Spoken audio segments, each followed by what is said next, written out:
सिर के बाल मुड़वा दूंगा कहानी बीरबल की तीव्र बुद्धि को दर्शाती है। इस कहानी में बताया गया है कि किस तरह बीरबल अपनी बुद्धिमत्ता से पंडित जी की पत्नी को बचाने में सफल रहा। शेष कहानियां कृपया यहाँ पढ़ें। अकबर बीरबल की कहानियां। दिल्ली नगर में एक बड़े सुप्रतिष्ठित और विद्वान ब्राह्मण रहते थे। उनके श्रेष्ठ आचरण से दरबार में उनका बड़ा सम्मान था। पंडित जी का स्वभाव था कि वे बिना समझे बूझे किसी कार्य में हाथ नहीं डालते थे और जिस बात को मुख से एक बार कह देते उसको प्राणपण से पालन करते थे। उनसे उनका भृत्य समुदाय सदा भयभीत रहता। एक दिन ऐसी घटना घटी जब उक्त पंडित जी चौके में बैठकर भोजन कर रहे थे। उनकी थाली में परोसे खाद्य पदार्थ में एक बाल निकला, जिस कारण पंडित जी को बड़ा रंज हुआ। वे अपनी स्त्री को संबोधित कर बोले, देखो, आज तो मैं तुम्हारी पहली चूक के कारण तुम्हें क्षमा करता हूँ, परंतु फिर यदि ऐसा हुआ तो तुम्हारे सिर के बाल मुड़वा दूंगा। हरी इच्छा भावी बलवाना। यद्यपि बेचारी स्त्री अपने स्वामी का जिद्दी स्वभाव समझकर बराबर भयभीत रहा करती थी और भोजन बनाने या परोसने के समय अपने बालों को खूब संभालकर बांधे रहती थी, परंतु होनी को कौन रोक सकता है, वह तो होकर ही रहती है। कुछ दिनों एक दिन जब पंडित जी फिर भोजन करने बैठे तो उनकी खाद्य सामग्री में एक बाल निकला। पंडित जी बहुत नाराज हुए और अपनी स्त्री के बाल मुड़ा देने के लिए नाई को बुलवाया। अपने स्वामी को नितांत क्रोधित देखकर स्त्री ने भीतर से किवाड़ बंद कर लिया। पंडित जी ने 1000 डांट फटकार सुनाई, परंतु स्त्री ने किवाड़ नहीं ही खोला। इतना सब हो जाने पर भी पंडित जी अपनी जिद पर तुले ही रहे। स्त्री ने सोचा, अब इस प्रकार काम चलना कठिन दीख पड़ता है, कोई उपाय तत्काल करना चाहिए। उसने एक आदमी को पीहर भेजकर अपने भाइयों को सहायता के लिए बुलवाया। उसके 4 भाई थे। अपनी बहन को इस प्रकार अपमानित होते सुन उन्हें अपने बहनोई की हठवादिता पर बड़ा खेद हुआ और उसके उद्धार का उपाय सोचने लगे। इतने में उसके बड़े भाई को बीरबल से पुराना परिचय होने का स्मरण हो आया। वह तत्क्षण बहन के उद्धार का उपाय पूछने के लिए बीरबल के घर पहुंचा। उस समय बीरबल चारपाई पर पड़े पड़े पुस्तक पढ़ रहा था। अपने मित्र का संदेशा सुन उसे पास बुलाकर उसका कुशल समाचार पूछा। वह अपने बहन की दुर्दशा का आद्योपांत कारण बतलाकर बोला, मैं आपसे अपने बहन के उद्धार की तरकीब बूझने आया हूँ, मेरी मदद कीजिए। बीरबल बोला, तुम चारों भाई नंगे सिर होकर अपने बहनोई के पास इस ढंग से जाओ मानो कोई मर गया हो, तब तक मैं भी आ पहुंचता हूँ। उधर पंडित जी ने स्त्री के द्वार न खोलने पर क्रुद्ध होकर नौकरों से कहा, अभी बढ़ी को बुलाकर दरवाजे को तोड़ डालो। इसी बीच वे चारों भी नंगधड़ंग सिर खोले आ पहुँचे। इनके आने के थोड़ी देर पश्चात बीरबल भी शवदाह का सब सामान लिए हुए आया और पंडित जी के ऐन द्वार पर टिकठी बांधने लगा। उधर स्त्री के भाइयों ने पंडित जी को जबरन चारों तरफ से कपड़े से ढककर कफनियाना प्रारंभ किया। जब पंडित जी ने चींचप्पड़ मचाया तो वे क्रोधित होकर बोले, खबरदार, चुपचाप पड़े रहो। बिना पहले तुम्हें कफनियाए किसकी मजाल है जो मेरी बहन को हाथ लगाए। वे पंडित जी को बांधकर बीरबल के पास ले गए। इस नवीन कौतूहल को देखने के लिए वहां पर आदमियों की जमघट सी लग रही थी। अपने पड़ोसियों के सामने अपनी ऐसी दुर्गति देख पंडित जी का सिर लज्जा के बोझ से दब गया और अपनी रहाई के लिए 4 सालों से अनुनय विनय करने लगे। उसकी स्त्री समीप की कोठरी से सारी दुर्दशाएं देख रही थी। पति को भाइयों से गिड़गिड़ाते देख उसे दया आ गई और उसका पवित्र हृदय धर्मसागर में गोते मारने लगा। स्त्री ने कहा, चाहे जो हो, मैं पति की ऐसी दुर्दशा अपनी आंखों नहीं देख सकती। वह मेरा देवता है, उसके कोप करने से मेरा सर्वनाश हो जाएगा। पति की हंसी कराकर कुलटाए भले ही प्रसन्न हो सकती हैं, परंतु पतिपरायणा नहीं। वह कपाट खोलकर बाहर आई और अपने भाइयों से उसे छोड़ देने का आग्रह करने लगी। भाइयों को बहन के कहने पर अमल न करते देख बीरबल स्वयं उनसे क्षमा प्रार्थी हुआ और उसके पति को छोड़ देने की आज्ञा दी। पंडित जी छोड़ दिए गए। अंत में उन्हें अपनी हठधर्मिता पर बड़ा पश्चाताप हुआ। इस स्वांग से बीरबल का अभिप्राय था कि पति के जीवित रहते स्त्री का मुंडन नहीं हो सकता था। पहले पति मर ले तो स्त्री का मुंडन किया जाए। बीरबल पंडित जी को छुड़वाकर और उनकी स्त्री का कष्ट निवारण कर लौट गया। चारों भाई अपनी बहन के घर मेहमानी करवाने के लिए टिके रहे। धन्य है हमारी उन भारत की ललनाओं को जो खुद पर कठिन संकट उठाकर भी पतिव्रत की रक्षा करती हैं। ऐ देवियों, पति से कष्ट उठाकर भी पति सेवा करना तेरा ही काम है। अपने पति को कष्ट में देख भला तुम कैसे सहन कर सकती हो। पति को ईश्वर तुल्य मानकर पूजन करने वाली संसार प्रसिद्ध एकमात्र भारत ललना ही है। अकबर बीरबल की कहानी सिर के बाल मुड़वा दूंगा। आपको कैसी लगी टिप्पणी करके हमें जरूर बताएं। अकबर का संदेह कहानी में बीरबल की हाजिर जवाबी और कुशाग्र बुद्धि का परिचय मिलता है। पढ़िए यह दिलचस्प कहानी और जानिए बीरबल ने कैसे दूर किया अकबर का संदेह। शेष कहानियां यहाँ पढ़ें। अकबर बीरबल की कहानियां। एक दिन बीरबल और बादशाह में बहुत देर तक वार्तालाप होने पर भी उस बीच कोई हंसी की बात नहीं आई। इस कारण अकबर ने अपने मन में सोचा, कुछ नहीं, बीरबल स्वाभाविक बुद्धिमान नहीं है, बल्कि इधर-उधर से कुछ व्यवहार की बातें संग्रह कर बुद्धिमान बन बैठा है। एक स्वाभाविक बुद्धिमान को इतनी देर की वार्तालाप में हास्यरस ला देना कोई बड़ी बात न थी। अगर बीरबल ने ऐसा किया होता तो वार्तालाप के साथ ही साथ मेरा मनोरंजन भी हो जाता। ऐसे मूर्ख को अपने पास रखने से कोई लाभ नहीं है। मन में ऐसी दृढ़ धारणा बनाकर अकबर प्रकट रूप से बोला, बीरबल, आज मुझे तेरी बुद्धि की थाह लग गई। बीरबल उड़ती चिड़िया की दुम पहचानने वाला व्यक्ति था। इतने ही उद्गार से उसे निश्चित हो गया कि बादशाह अकबर मनोरंजन चाहता था जो उसको अभी तक नहीं मिला। वह अकबर का संदेह समझ चुका था। बीरबल अकबर की बात काटकर बोला, पृथ्वीनाथ, अब मेरे शरीर में आपको बुद्धि का लेशमात्र भी नहीं दिखाई पड़ेगा। आप उसे क्यों कर देख सकेंगे? मेरी बुद्धि का निवास स्थान तो एकमात्र मेरा दिमाग है। यदि आप उसे देखने के लिए अकुला रहे हैं तो आपकी मंशा पूरी हो जाएगी। केवल पहले से पागल बन जाइए। इतना सुनते ही अकबर का संदेह दूर हो गया। वे संगति के प्रभाव से बहुत कुछ सुधर गए थे। वह उसके प्रति दुर्बुद्धि का प्रयोग करना उचित न समझकर चुप हो गए। इसीलिए कहा गया है कि अच्छी संगत से अच्छी और बुरी संगत से बुरी बुद्धि उत्पन्न होती है। सच्चे झूठे का भेद बहुत छोटी लेकिन शिक्षाप्रद कहानी है। यह पिछली कहानी के आगे बीरबल की फारस से वापसी के बाद शुरू होती है। इसमें अकबर की जिज्ञासा को शांत कर बीरबल उसे सच्चे और झूठे का भेद समझाता है। बाकी कहानियां यहाँ पढ़ें। अकबर बीरबल की कहानियां। अकबर और बीरबल में सिद्धांत निरूपण हो रहा था।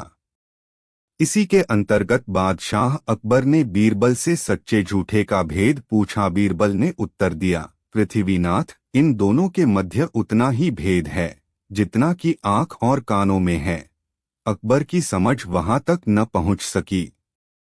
इस वास्ते उसने बीरबल से फिर पूछा, क्यों, ऐसा काहे को होता है? बीरबल ने उत्तर दिया, पृथ्वीनाथ, सुनिए, जो बात आंखों देखी रहती है वह तो सच्ची होती है, लेकिन जो बात कान से सुनी जाती है वह झूठी हो सकती है। बादशाह अकबर बीरबल के युक्तिसंगत और तर्कपूर्ण उत्तर से संतुष्ट हो गया।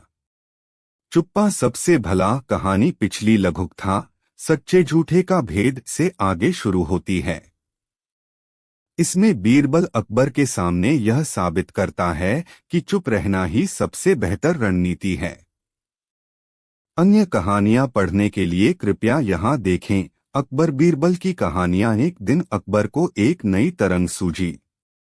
उसने बीरबल को तुरंत आज्ञा दी, बीरबल, एक ऐसा मनुष्य ढूंढ ला जो सब सयानों का सरताज हो। बीरबल किसी बात से भला कब हताश होने वाला था। उसने झट उत्तर दिया, पृथ्वीनाथ, शीघ्रातिशीघ्र ढूंढकर हाजिर करूंगा, परंतु इस काम में 10,000 रुपयों की आवश्यकता है।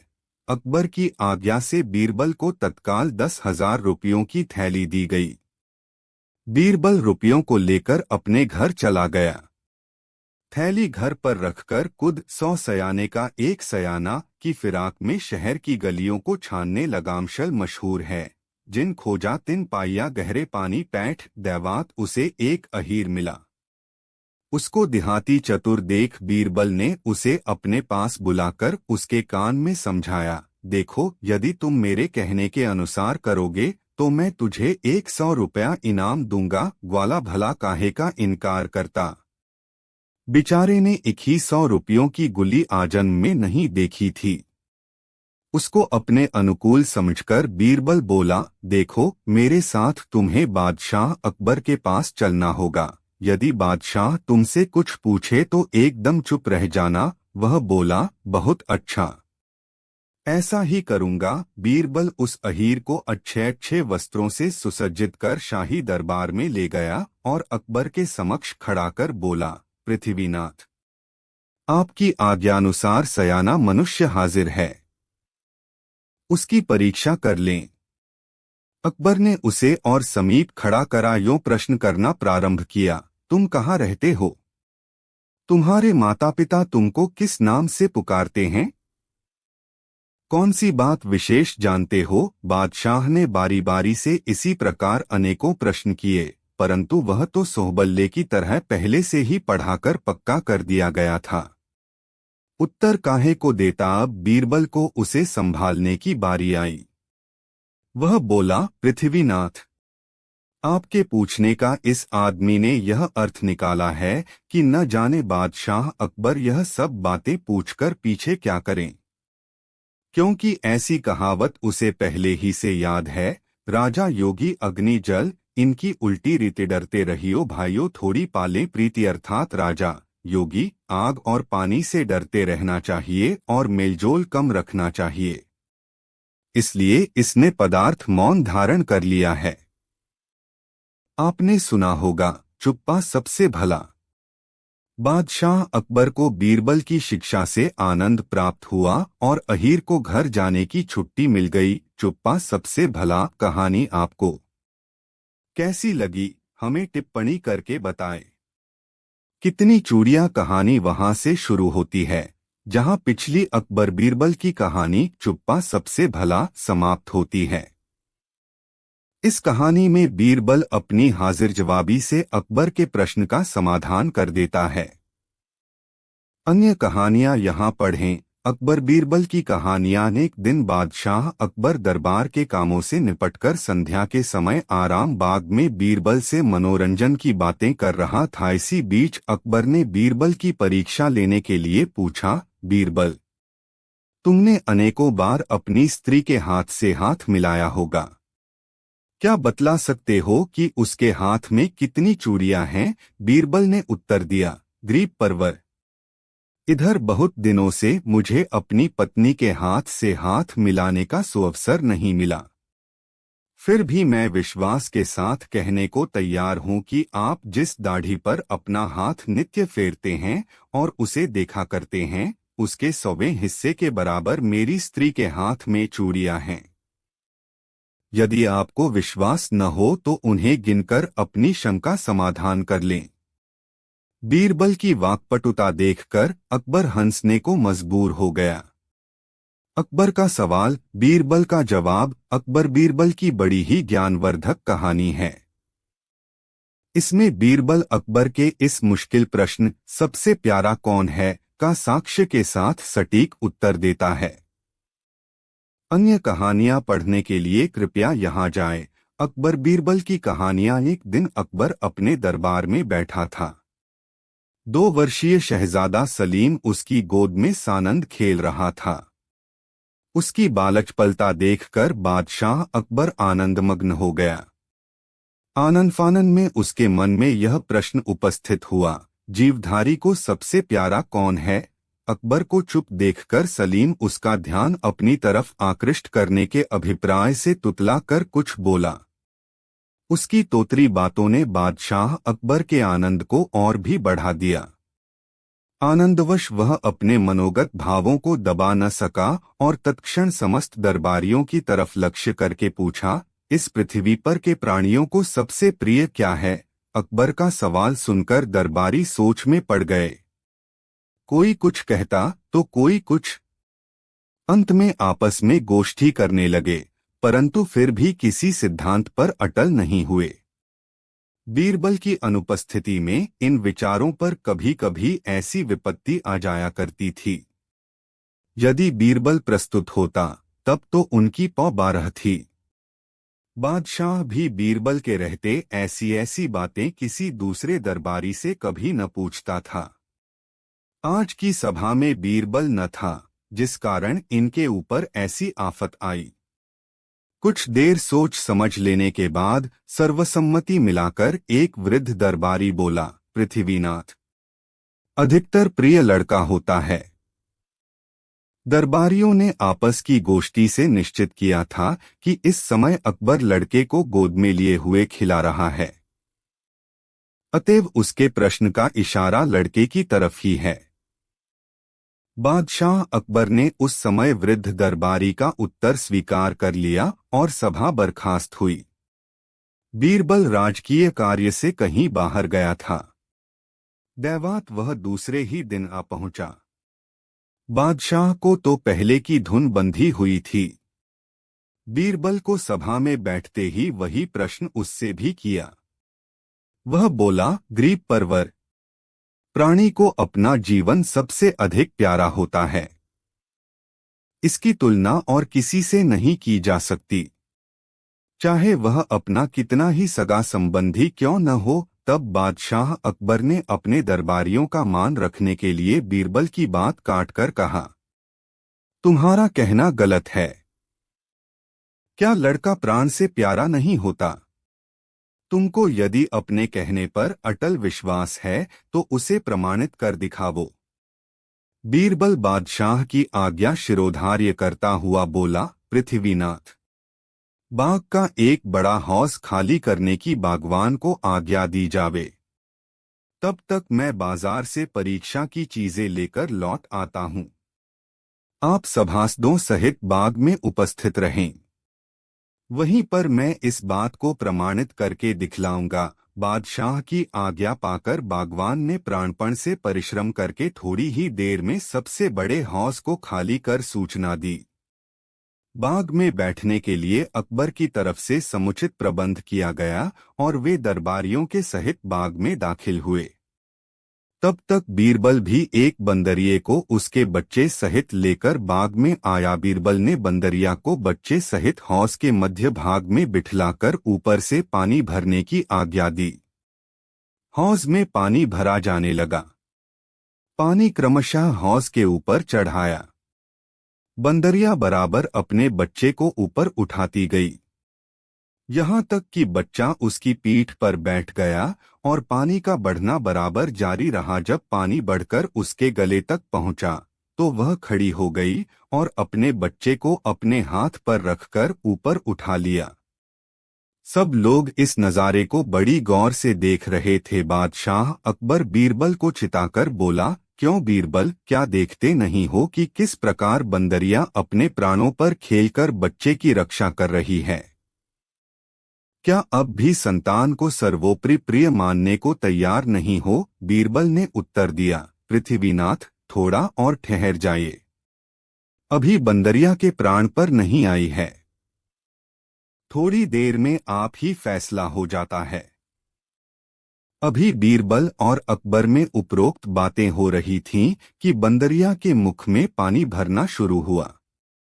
पानी भरने के कारण उसका दम घुटने की नौबत आ गई। नाक में पानी भरने लगा। वह अधीर होकर बहने लगी। आखिरकार लाचार हो उसने बच्चे की ममता छोड़ दी और अपने प्राण बचाने के लिए एक नया उपाय निकाला। वह झट बच्चे को पानी में डुबाकर आप स्वयं उसके ऊपर खड़ी हो गई। इस प्रकार उसका मुंह पानी से ऊपर हो गया। बीरबल ने बादशाह अकबर को उसे दिखलाकर बागवान को पानी रोकने की आज्ञा दी। पानी आना तुरंत बंद हो गया। बंदरिया बच्चे सहित जीवित बाहर निकाल ली गई। बीरबल ने कहा, पृथ्वीनाथ, आपने प्रत्यक्ष देखा है कि जब तक प्राण बचने की आशा थी तब तक बंदरिया बच्चे के प्राण बचाने का बराबर यत्न करती रही, परंतु जब उसके ही प्राणों पर आफत आई तो वह बच्चे की जीवन रक्षा भूल गई, बल्कि स्वयं उसके जान की गाहक होकर अपना प्राण बचाया। अकबर का सवाल हल हो गया था। बादशाह ने दरबारियों सहित बीरबल की बुद्धि की श्रेष्ठता स्वीकार कर ली। मिश्री के डेली का हीरा कहानी बीरबल की चतुराई के साथ ही उदारहृदयता को दिखाती है। इस कहानी में बड़े रोचक तरीके से बताया गया है कि कैसे बीरबल का दिल पसीजता है और वह अकबर से करीब वृद्ध के लिए धन निकलवाता है। अन्य कहानियां पढ़ने के लिए कृपया यहाँ जाएं। अकबर बीरबल की कहानियां पढ़ें। अकबर और बीरबल की यह कहानी मिश्री के डेली का हीरा। एक दिन रात्रि समय बीरबल किसी कार्यवश नगर से बाहर दूसरे ग्राम को जा रहा था। थोड़ी दूर जाने के बाद उसे एक झोपड़ा दिखाई पड़ा। उस झोपड़े से किसी के रोने की आवाज आ रही थी। अर्धरात्रि के समय फूट फूट कर रोने का शब्द सुन बीरबल से न रहा गया। वह झोपड़े के पास जा पहुंचा। दरवाजा बंद था। बीरबल ने आवाज देकर कई बार पुकारा, भाई।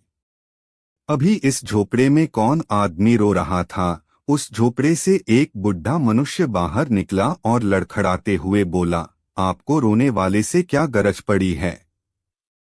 मैं ही रो रहा था। बीरबल उसे अंधेरे में देखकर भली भांति पहचान न सका। वह एक बूढ़ा पुरुष जान पड़ता था। उसके शरीर के चमड़े झूल गए थे। कमर झुककर धनुषाकार हो रही थी। बीरबल ने आग्रहपूर्वक उससे ऐसी रात्रि में रोने का कारण पूछा। तब बुढ़ा बोला, भला आपसे रोने का कारण बतलाने से मुझे क्या लाभ होगा। नाहक एक अपरिचित आदमी के सामने दुखड़ा रोकर अपनी अमर्यादा क्यों कराऊं। बीरबल ने उसकी सहायता करने का वचन दिया। तब वह बुढ़ा बोला, अच्छा, यदि आप सुनना ही चाहते हैं तो सुने। इस समय मेरी अवस्था 70 के लगभग पहुंच चुकी है। ईश्वर ने एक लाल दिया था, सो भी चल बसा। घर में मेरी रखवाली व भरण पोषण करने वाला कोई भी नहीं है। बेचारा लड़का कमाकर लाता था। उससे हम पिता पुत्र का भरण पोषण भली भांति हो जाया करता था। मेरे से काम नहीं हो सकता। बड़ी जोर लगाकर भी 3-4 पैसे से अधिक की मजदूरी नहीं कर पाता। महीने में ऐसा एक भी सौभाग्य का दिन नहीं होता जिस दिन मैं भर पेट भोजन कर चैन की नींद सो। लड़के की सोच अलग मारे डालती है। आज 3 दिनों से बराबर फाका कर रहा हूं। उदर की ज्वाला अबरदास्त होने से रो रहा था। बीरबल ने सोचा कि यह अंधेरी रात है। चारों तरफ सन्नाटा ही सन्नाटा नजर आ रहा है। ऐसी हालत में तत्काल इस आदमी की भला मैं क्या सहायता कर सकता हूं। बेहतर होगा कि कल प्रातःकाल इसे अपने मकान पर बुलाऊं। उसने प्रकट रूप में कहा, चाचा जी, यह रात्रि का समय है। थोड़ी देर और अपनी झोपड़ी में जाकर आराम कीजिए। तड़के उठकर दीवान खाने में आना। मेरा नाम बीरबल है। इतना कहकर बीरबल उससे ऐसी रात्रि में रोने का कारण पूछा। तब बुढ़ा बोला, भला आपसे रोने का कारण बतलाने से मुझे क्या लाभ होगा। नाहक एक अपरिचित आदमी के सामने दुखड़ा रोकर अपनी अमर्यादा क्यों कराऊं। बीरबल ने उसकी सहायता करने का वचन दिया। तब वह बुढ़ा बोला, अच्छा, यदि आप सुनना ही चाहते हैं तो सुने। इस समय मेरी अवस्था 70 के लगभग पहुंच चुकी है। ईश्वर ने एक लाल दिया था, सो भी चल बसा। घर में मेरी रखवाली व भरण पोषण करने वाला कोई भी नहीं है। बेचारा लड़का कमाकर लाता था, उससे हम पिता पुत्र का भरण पोषण भली भांति हो जाया करता था। मेरे से काम नहीं हो सकता। बड़ी जोर लगाकर भी 3-4 पैसे से अधिक की मजदूरी नहीं कर पाता। महीने में ऐसा एक भी सौभाग्य का दिन नहीं होता जिस दिन मैं भर पेट भोजन कर चैन की नींद सो। लड़के की सोच अलग मारे डालती है। आज 3 दिनों से बराबर फाका कर रहा हूं। उधर की ज्वाला अबरदास्त होने से रो रहा था। बीरबल ने सोचा कि यह अंधेरी रात है, चारों तरफ सन्नाटा ही सन्नाटा नजर आ रहा है। ऐसी हालत में तत्काल इस आदमी की भला मैं क्या सहायता कर सकता हूं। बेहतर होगा कि कल प्रातःकाल इसे अपने मकान पर बुलाऊं। उसने प्रकट रूप में कहा, चाचा जी, यह रात्रि का समय है, थोड़ी देर और अपनी झोपड़ी में जाकर आराम कीजिए। तड़के उठकर दीवान खाने में आना। मेरा नाम बीरबल है। इतना कहकर बीरबल सुनकर उसके संतोषार्थ बीरबल ने कहा, चाचा जी, इसमें मेरा क्या उपकार है। यह सब आपको आपकी बुद्धिमानी का प्रतिफल मिला है। बुढ़ा इस पर आवाक हो गया और कोटि कोटि आशीर्वाद देता हुआ अपने घर चला गया। मिश्री के डेली का हीरा आपको कैसी लगी, कृपया टिप्पणी करके हमें अवगत कराएं।